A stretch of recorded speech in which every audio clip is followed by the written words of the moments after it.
Президент Садыр Жапаров Баткен облусуна иш сапары менен барат. Билдирмеге караганда өлкө башчынын иш сапары 27-28 августка пландалган. Садыр Жапаров чек арага чектеш айылдарга барары, өнөр жай ишканаларынын абалы менен тааныша турганы айтылды. Ошондой эле жергиликтүү тургундар менен жолугушмакчы.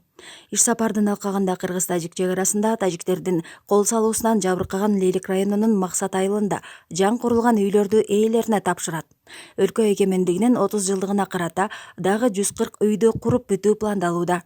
Ошондой эле Арка, Интернационал жана Саада айылдарында турак үйлөрдү куруу иштери уланууда. Кыргызстан 10 жылдан кийин өнүккөн алдыңкы 50 мамлекеттин катарына кошулат. Мындай пикирин бүгүн 27 августта биринчи радионун эфиринде сүйлөп жатып, мамлекеттик катчы Чолпонбек Абыкеев билдирди. Ал кыргызстандыктарга кайрылып, алдыдагы 2 жыл оор болоорун, бирок 3 жылдан тартып өнүгүү башталаарын айтты. Абыкеев Малайзия, Сингапурдун мисалын келтирип, бизге ишенип 2 жыл чыдап бериңиздер деди. Элибиз бизден өтө тездикти талап кылып жатат. Бүгүн эле өнүгө калсак деп жатат. Бирок тилекке каршы баары жомоктогудай болбойт экен. 5 жылдын ичинде Кудай буйруса, экономикалык жактан күчтүү өнүгө баштаганыбыздын жолу ачылат. 2 жылдан кийин 3-жылы туура жолго түшкөнүбүз көрүнөт. 2 жыл кыйналабыз. Муну ачык айтышыбыз керек элибизге. Ошондуктан элибизден 2 жыл чыдап бергиле деп суранып жатам. 10 жылдан кийин өнүккөн алдыңкы 50 мамлекеттин катарына кошулабыз. 15-20 жылдан кийин алдыңкы 10-15 мамлекеттин катарына жете алабыз, дейт ал. Абыкеев президент Садыр Жапаров жеке кызыкчылыгын ойлобой турганын, кандай жол менен болсо да Кыргызстанды гүлдөгөн өлкөгө айландыруунун үстүндө күнү түнү иштеп жатканын кошумчалады.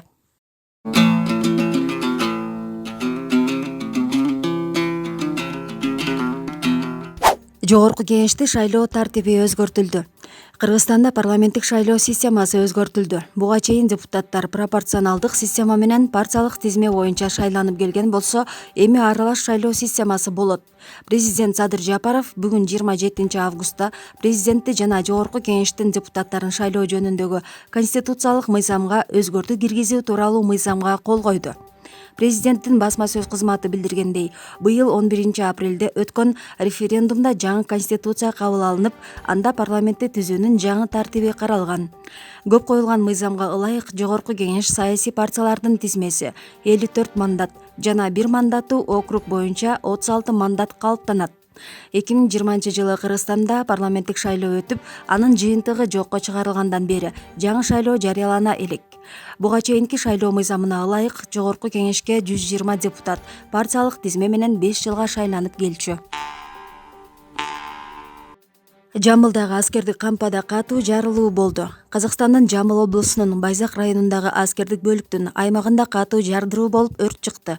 Коргоо министрлиги кабарлагандай 26 август кечки саат 7-лерде кампалардын биринде жардыруу болгон. Окуя болгон жерге өрт өчүрүүчүлөр тартылып, жардыруунун себептери иликтенип жатат. Азырынча жабыркагандар тууралуу маалыматтар түшө элек. 2019 24 июнда Арыста курал жарак сактаган кампадан өрт чыгып, өзгөчө кырдаал жарыяланган. Тургундар калаадан чукул чыгып кетүүгө аргасыз болгон. Расмий маалыматтар боюнча ал кезде шаардан 41 000 киши көчүрүлгөн. Анда 3 адам каза таап, ондогон киши ооруканага жаткырылган. Окуяга байланыштуу 12 аскер ар кандай мөөнөттөргө эркинен ажыратылган. Мамлекет башчы Садыр Жапаров Казакстан Республикасынын президенти Касым-Жомарт Токаевке Казакстан Республикасынын Жамбыл облусунун Байзак районунда жайгашкан аскер бөлүгүндө болгон жарылуудан каза болгондорго байланыштуу Кыргызстан элинин жана жеке өзүнүн атынан терең кайгыруу менен көңүл айтты. Бул тууралуу президенттин басма сөз кызматы билдирди. Бул суук кабарды терең кайгыруу менен кабыл алдым. Кыргыз Республикасынын элинин жана жеке өзүмдүн атымдан каза болгондордун үй бүлөлөрү менен жакындарына көңүл айтам. Бул каргашалуу окуянын кесепетинен жапа чеккендердин баарына тезирээк сакайып кетүүнү каалаймын. Орду толгус жоготуунун аза кайгысын тең бөлүшөбүз деп айтылат мамлекет башчысынын көңүл айтуу телеграммасында. Кыргызстандык 14 кыз келиндин өмүрүн алган өрткө 5 жыл болду. Москванын Бутырский райондук сотунун 2017 жылдын 18 августундагы өкүмүнө ылайык көп адамдын өмүрүн алган өрткө байланыштуу Печатный экспресс басмаканасынын башкы директору Сергей Москвин 2,5 жылга, башкы инженери Антон Яцков 3,5 жылга жата кабакка кесилген. Алар жаза мөөнөтүн бүткөндөн кийин коммерциялык мекемелерде жетекчилик кызматты ээлей албайт.